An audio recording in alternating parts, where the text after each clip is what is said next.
Thursday, December 19th, 2019.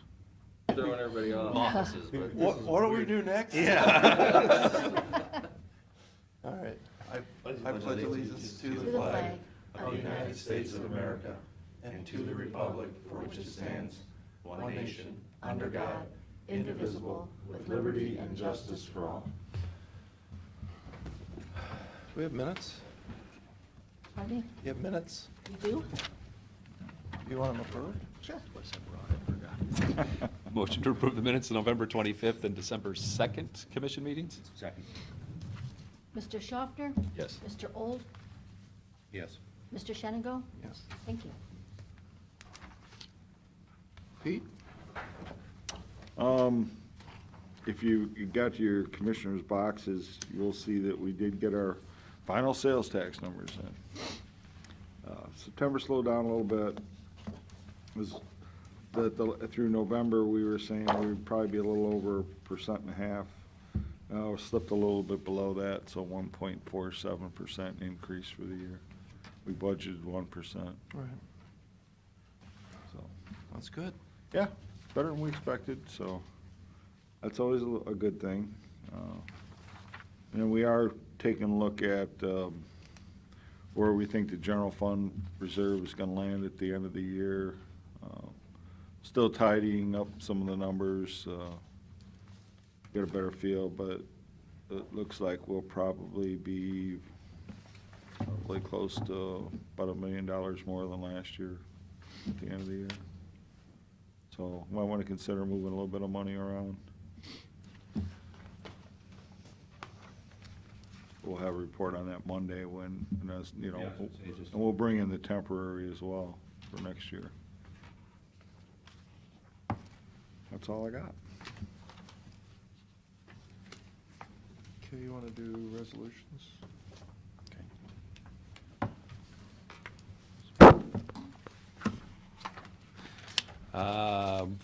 First, a motion to cancel the following meetings: Thursday, January 2nd, and then Mondays in January 13th, 20th, and 27th. Second. Mr. Schaffner? Yes. Mr. Old? Yes. Mr. Shenigo? Yes. Move for adoption resolution, the Board of Commissioners authorizing the county auditor to make budget modifications and supplemental appropriations. Second. Mr. Schaffner? Yes. Mr. Old? Yes. Mr. Shenigo? Move for adoption resolution, the Board of Commissioners, for the purpose of sponsoring an Ohio Environmental Protection Agency grant application submitted by Barnes Nursery. Second. Mr. Schaffner? Yes. Mr. Old? Yes. Mr. Shenigo? Yes. Move for adoption resolution, the Board of Commissioners authorizing the county auditor to make interfund transfers. Second. Mr. Schaffner? Yes. Mr. Old? Yes. Mr. Shenigo? Yes.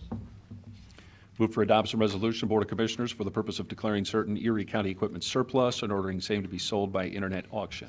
Second. Mr. Schaffner? Yes. Mr. Old? Yes. Mr. Shenigo? Yes. Move for adoption resolution, Board of Commissioners authorizing the county auditor to make budget modifications. Second. Mr. Schaffner? Yes. Mr. Old? Yes. Mr. Shenigo? Move for adoption resolution, the Board of Commissioners, for the purpose of declaring certain items surplus and ordering same to be discarded or salvaged. Second. Mr. Schaffner? Yes. Mr. Old? Yes. Mr. Shenigo? Yes. Move for adoption resolution, the Board of Commissioners authorizing the county auditor to make interfund transfers. Second.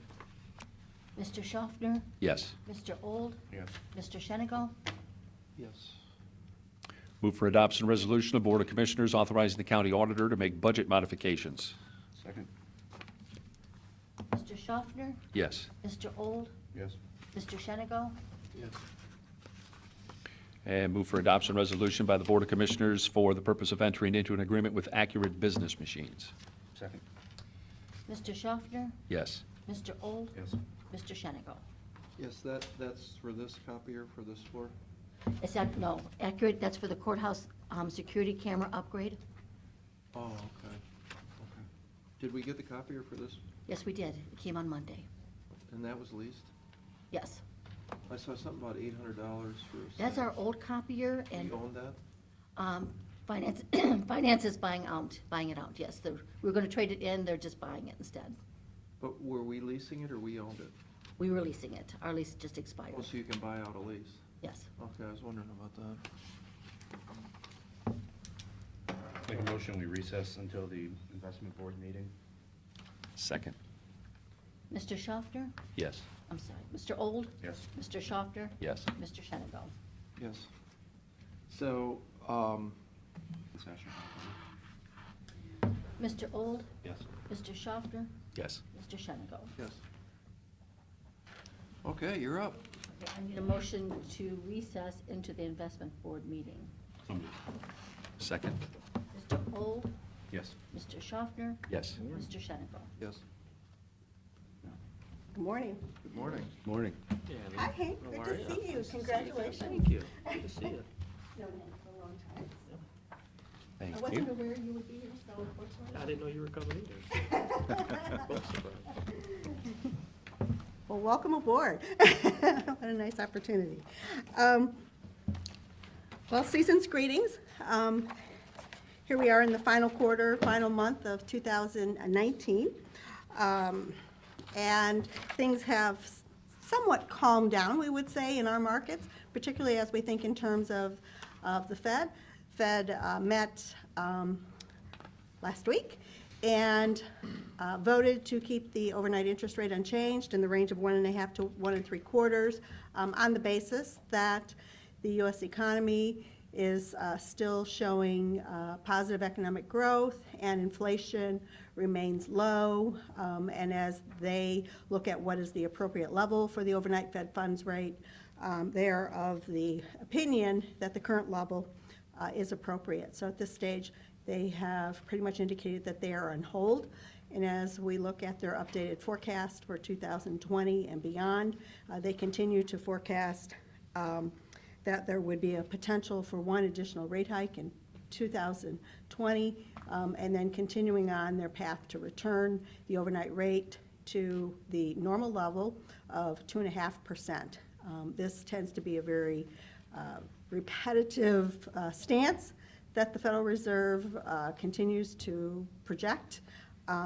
So the market is not surprised that they would continue to show that expectations from their perspective that they would be in a position to increase rates. They have identified, though, that a condition to increasing rates would be inflation sustainable above that 2% level, but market indications are such that we do not see that happening. So as we know, the market has their own opinion as it relates to where they believe the Fed will be, and that is on page 3. We look at the Fed funds futures market and see that looking out to kind of a longer-term view throughout 2020, the probability of a rate cut is still on the, that still is what the market is seeing, and particularly that possibility increases when we look out to the December of 2020 meeting.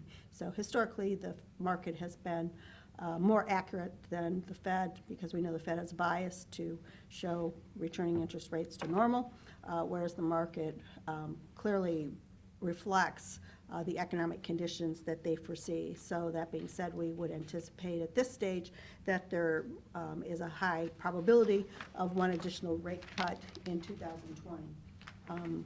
And of course, as we know, I'm sure a lot of that will have to do with the election, how that pans out, as well as other economic events that are unfolding, particularly as it relates to the trade.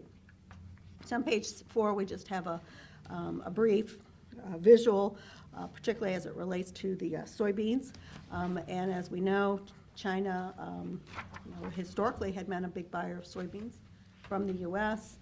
That was one of the first commodities that had tariffs associated with it, and China reacted and pulled back on their soybean purchasing, but realized that they have to buy soybeans from the U.S., and so we fast forward to 2019, we can see that China was back in the market purchasing U.S. soybeans. So As we look at this as an example, what we have seen is that the impact of the tariffs has been greater on China more so than the U.S. And we've seen that particularly when we look at the GDP growth of China, where that growth has reverted back to levels 20 years ago. And so certainly, we felt that, this would certainly serve to push that side of the negotiating party, put pressure on them to truly make a deal.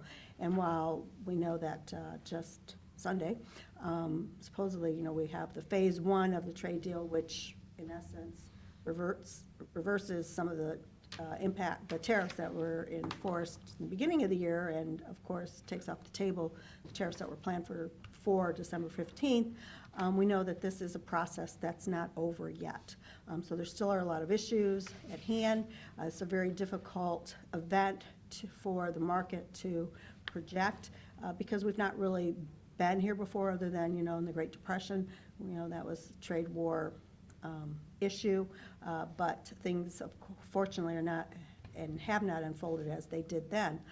But be that as it may, it continues to remain to be an uncertainty in our markets, and we see the markets react very strongly based on optimism that the trade disputes will be resolved, and then we see rates drop back down when progress on those trade efforts come to a standstill again.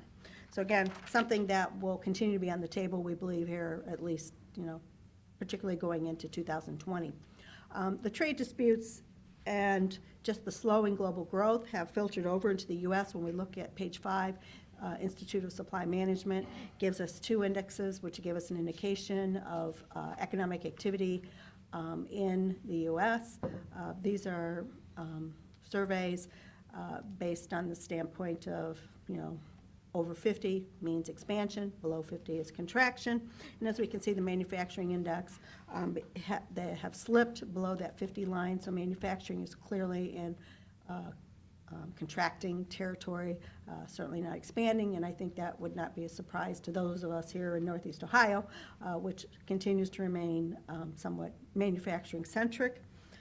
The service industry, which is the other index, and as we know, the U.S. economy is broken up basically about 70% of the consumer, which correlates with the service industry, still remains in expansion territory, but certainly the trend has been that there is a slowing there.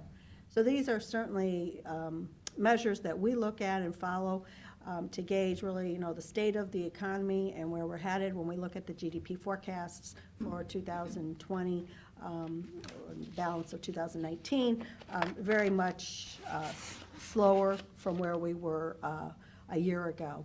So certainly supportive of the fact that interest rates are lower at this stage.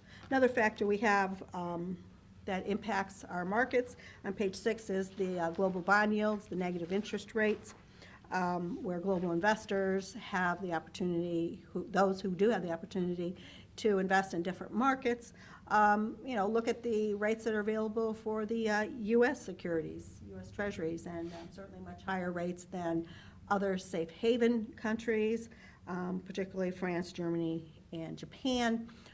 So this serves to draw capital into our markets, which then serves to keep our interest rates lower.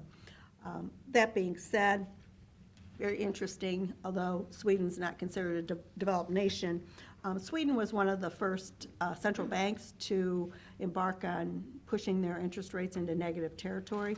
They are meeting today, and the expectations are that they will exit the negative interest rate territory, kind of an end to the experiment, and bring their overnight rate back up to 0 from negative. And other countries will be looking at this to see, really, is this going to have a negative impact on their economy, or will this kind of open the gates for perhaps the European Central Bank to also start to remove their quantitative easing, or at least stop their quantitative easing programs and restore interest rates back to more normal levels? Because certainly I think the consensus has been that the negative interest rates are kind of it's like a hole they can't get out of, they feel they can't get out of. And it's not really served the original purpose, which was to spur economic growth. So there's been unintentional consequences as a result of this, and countries are trying to figure out a way to reverse this. However, from our standpoint, as we said, this is drawing capital into the U.S., helping to keep our rates low. We don't see this process reversing itself very quickly. We think this is going to take certainly some time for it to play out. So that being said, we think these forces will continue to remain a force on our interest rates. On page 7, of course, we have the Treasury yield curves, and we can see the fact that, yes, interest rates are lower, particularly significantly lower than where they were a year ago, and even lower than where they were 3 months ago. The short-term rates, of course, are lower as the Fed had reduced that overnight Fed funds rate, but even term interest rates have dropped relative to where they were 3 months ago, and much of this is an acknowledgement and pricing in lower inflation and the slowing global growth. Certainly with the positive news, the positive direction we're hearing on the trade disputes, this week we've seen interest rates bump up a little bit, so a little excited about that. Any opportunity when rates are higher. So what does this all mean for the county? When we look at the county's portfolio on page 9, securities of $56.93 million, a fair amount of cash as well, so total portfolio of $107 million. Weighted average maturity of 2.38 years. Last quarter, we were at 2.4, so we wanted to maintain that weighted average maturity kind of at that midpoint because we did have maturities and the like that were reinvested at lower rates than the maturities. The weighted average yield now stands at 1.90%. Asset allocation, we're pretty broad insofar as most of the portfolio is concentrated in U.S. government agencies. That's where the opportunities have been. We've also picked up treasuries. The FDIC-insured products, of course, are a function of the bank's appetite or lack thereof for deposits. And then in the other category, that includes, we did pick up a municipal bond and some short-term corporate bonds, which provided a higher return than short-term commercial paper for the same issuers. Maturity distribution, at this state, we stand 51%, maturing inside of 2 years and 49% maturing beyond 2 years.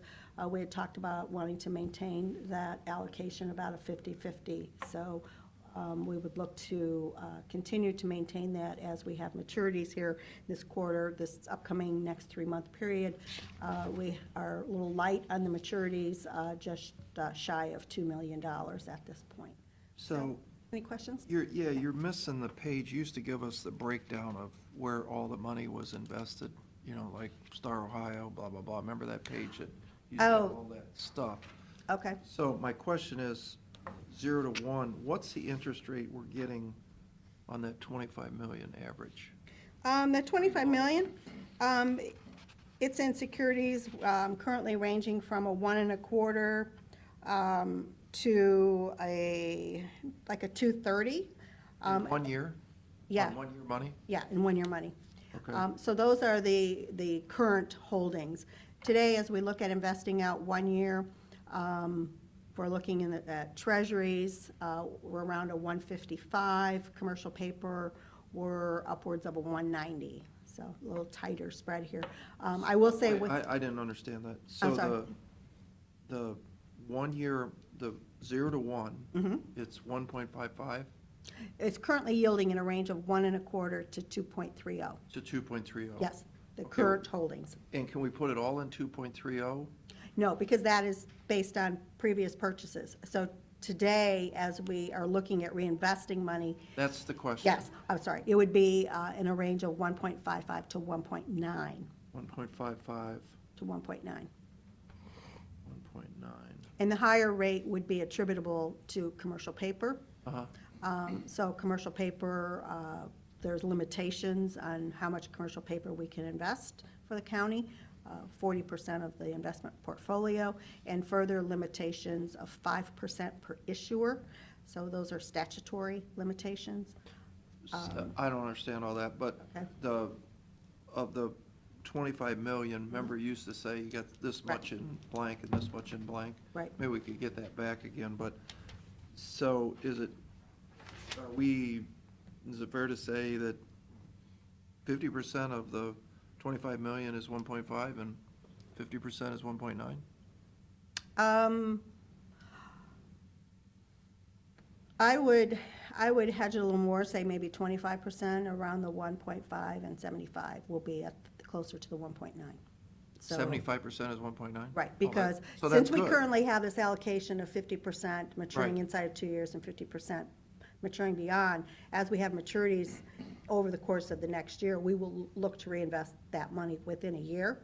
So we would be looking to take advantage of commercial paper. Of the 1.9? Yes, Okay, closer all to right, 1.9, yeah. so 175 to And 190. when we look out at the 4 to 5, what's that average? The 4 to 5 year area, we have the yield curve, as you could see, it was very flat. Yep. So there's not much pickup going longer term.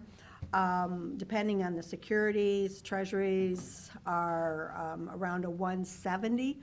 So that would be our low point, and then the high point would be a 205.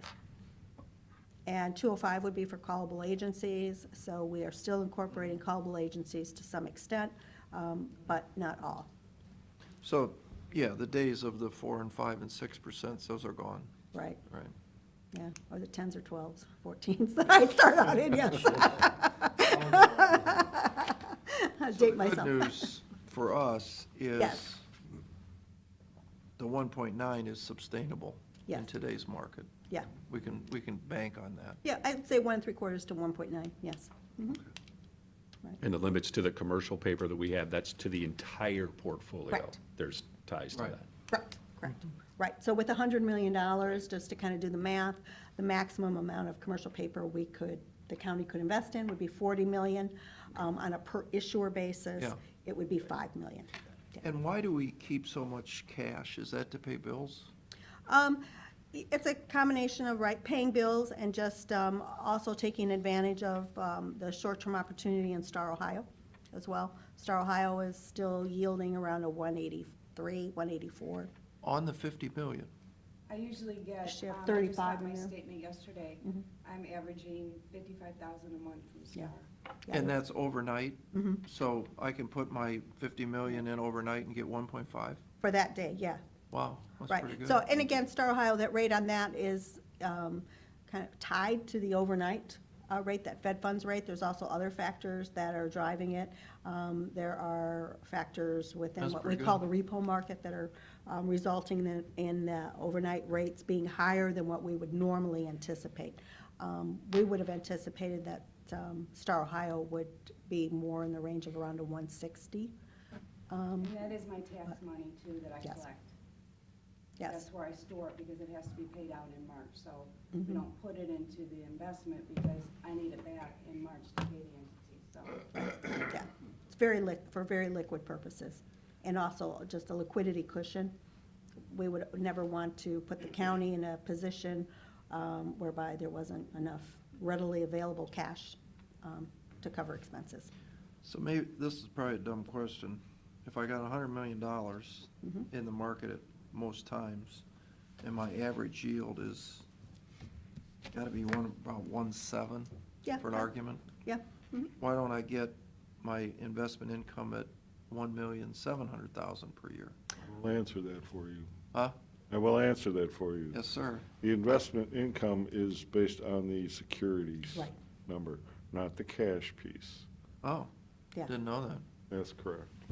Yeah, for our presentation purposes. Yes. For present, so where's the 50 million in cash go? Investment income on that piece? Just in Same place. general fund? Well, roughly 95% of it goes to the general fund. And do you budget that in the number? Do you use this number of I use 1,081,000? that as, that's a partial piece of it. And then you add the other stuff? That's right. Got it. Learn something new every day. Mhm. You know that? Yes, it is. And the only comment I would say is Star Ohio's slow to rebound to these changes in the market. So when the rates start dropping, Star is generally a little bit slower to react to that. So when the interest rates are dropping, you still benefit being in Star because the rates still stay a little bit higher. Then on the flip side, as rates Mhm. go the other way, it's a little bit slower to rebound, but Okay. Star's something we used a lot at the city as well. It's easy to get in and get out. Right. so it's- I have $35 million in Star, Mhm. but a lot of that is tax money, prepay, people that paid before they Sure. went on vacation for Christmas, they're snowbirds. So I put in Star because I gotta have it ready available to pay out. And if somebody wants in advance, a school, they may ask for $5-6 million at the beginning of the year. I have to have that to give to them in 24 hours, so I keep it in there so that it's ready available. Makes sense. Yeah, and it's a good tool Yeah. for that. Yeah, and we have a lot of folks who utilize it exactly for that purpose. Yeah. As a temporary parking spot, because it does provide, a nice That's market good rate, return. too. I only keep $5 million usually in our fund to run the county. Mhm. Because I can get it in 24 hours if we have something big, like we have the Opers that we have to pay out next week, which, we do that, pay everybody that's spending the money. I mean, I'm gonna have probably $5-6 million go out before the end of the year, so. Mhm. Makes that's usually sense. My operating is about $5 million. The rest I put in Star so I can earn the most interest on it. Okay. We usually do that twice a week, transfer money over when we get it, so. Well, it sounds like it's predictable, doesn't it, Mm-hmm, for the most part? it is, Yeah. for the most part. All right, well, thank you. Right, you're welcome. Fine job. Thank you. Thank you. Hope everyone has a great holiday. Same to you. Make a motion, we come out of investment board. Second. Mr. Old? Mr. Schaffner? Yes. Mr. Shenango? Yes. Make a motion, we go into executive session. Need that regarding- motion first for the meeting. Oh, we gotta change that meeting? Make a motion to cancel meeting on January 16th and schedule a meeting on Monday, January 13th. Second. Mr. Schaffner? Yes. Mr. Old? Mr. Shenango? Make a motion, we go into executive session regarding pending litigation with Gerhard Gross. No, I don't. Second. Mr. Old? You do? Mr. Schaffner? Yes. Mr. Shenango? Yes. Adjourn. Second. Mr. Old? Mr. Schaffner? Yes. Mr. Shenango? Yes. We might need some glue up here, guys.